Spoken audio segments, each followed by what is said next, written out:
तो क्या होगा अगर आपको अपनी स्टेप मॉम और स्टेप सिस्टर के साथ एक ही घर में रहना पड़े। शुरू में सब कुछ सामान्य लगता है, लेकिन धीरे धीरे मेन कैरेक्टर की जिंदगी पूरी तरह बदलने लगती है।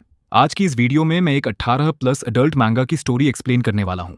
एपिसोड की शुरुआत में हमारा मुख्य किरदार जीहून हमें बताता है कि उसकी माँ की मृत्यु के 2 साल बाद उसके पिता ने दूसरी शादी कर ली थी। उनकी नई पत्नी देखने में बेहद खूबसूरत थी और इसी शादी के साथ जीहून को अपने से 1 साल बड़ी बहन भी मिलती है, जिसका नाम जियोन था। जीहून बताता है कि उसकी सौतेली माँ उसका बहुत ध्यान रखती थी और वह भी उन्हें काफी पसंद करता था। वहीं उसकी बहन जियोन भी उसके लिए बहुत ज्यादा प्रोटेक्टिव थी। इसके बाद हमें जीहून का ग्रेजुएशन डे दिखाया जाता है। उस दिन उसकी माँ उसके लिए एक खूबसूरत फूलों का गुलदस्ता लेकर आई थी। तभी रोती हुई जियोन वहां पहुंचती है और बताती है कि उनके पिता का कार एक्सीडेंट हो गया है। दुर्भाग्यवश इस एक्सीडेंट में जीहून के पिता की मृत्यु हो जाती है।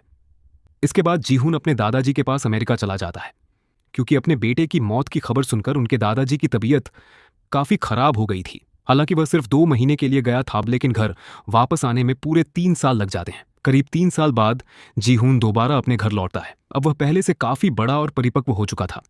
इतने लंबे समय बाद उसे देखकर उसकी सौतेली माँ हेरिन बेहद खुश हो जाती है। वह उसे गले लगाकर रोने लगती है। रात में जीहून के घर लौटने की खुशी में दोनों साथ बैठकर ड्रिंक करते हैं, लेकिन ज्यादा पी लेने की वजह से हेरिन बेहोश हो जाती है। उसी दौरान जीहून किचन में कुछ दवाइयां देखता है। वह जानना चाहता था कि वे किस चीज की दवाइयां हैं, लेकिन हेरिन तब तक सो चुकी थी। इसके बाद जीहून हेरिन को उसके कमरे तक छोड़कर आता है, लेकिन तभी हेरिन उसे अपने पास खींच लेती है और रोते हुए कहती है कि उसने उसे बहुत ज्यादा मिस किया है। हालांकि जीहून तुरंत खुद को संभाल लेता है और वहां से बाहर निकल जाता है। असल में हेरिन नशे में थी और उसने जीहून को अपने पति समझ लिया था। इसी गलतफहमी की वजह से वह ऐसा व्यवहार कर रही थी। अगली सुबह जीहून नीचे आता है और देखता है कि हेरिन ने काफी सारा खाना बनाया हुआ है। दोनों साथ बैठकर खाना खाते हैं। यहीं जीहून समझ जाता है कि हेरिन को पिछली रात की कोई बात याद नहीं है। इसके बाद रात को जीहून अपने बचपन के सबसे अच्छे दोस्त जंगसुक से मिलने जाता है। मिलते ही जंगसुक उसे अपने साथ एक होटल ले जाता है, जहां वह अपनी गर्लफ्रेंड बोना से मिलवाता है। वहीं बोना की एक दोस्त सोयू भी मौजूद थी। शुरुआत से ही माहौल काफी फ्रेंडली था और चारों लोग मिलकर देर रात तक पार्टी करते हैं। फिर रात को जब लौंडा घर जाने के लिए बाहर निकलता है, तब वो देखता है एक रूम के अंदर जंगसुक सोए के साथ लगा पड़ा है। ये देखकर लौंडा एकदम शॉक हो जाता है, क्योंकि जंगसुक की गर्लफ्रेंड सोए नहीं बल्कि बोना थी। और तभी पीछे से बोना लौंडे के पास आकर कहती है, क्यों ना हम दोनों भी शुरू हो जाएं। यह कहकर बोना लौंडे को किस करने के लिए आगे बढ़ती है, लेकिन लौंडा उसे दूर कर देता है। लेकिन तब बोना कहती है, क्यों, मैं जंगसुक की गर्लफ्रेंड हूं इसीलिए? अगर ऐसा है तो पूरा दिन तुम बस मुझे ही क्यों देखे जा रहे थे? तो लौंडा बताता है कि वो बोना को इसीलिए देख रहा था क्योंकि बोना उसे किसी की याद दिलाती है।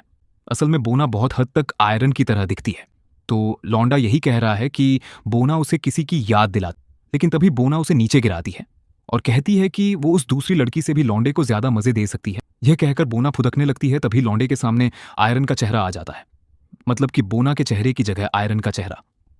और वो तुरंत ही बोना को दूर हटाकर अपने कपड़े पहनकर माफी मांगकर वहां से चला जाता है। और घर पहुंचकर लौंडे को लगता है कि आयरन अब तक सो चुकी होगी, क्योंकि रात बहुत हो रही थी। लेकिन वो देखता है कि आयरन शराब पीकर बाथरूम के अंदर बेहोश पड़ी है। लौंडा तुरंत ही जाकर उसे जगाता है और क्योंकि उसने कपड़े नहीं पहने हुए थे तो वो शर्माकर बाहर आ जाता है।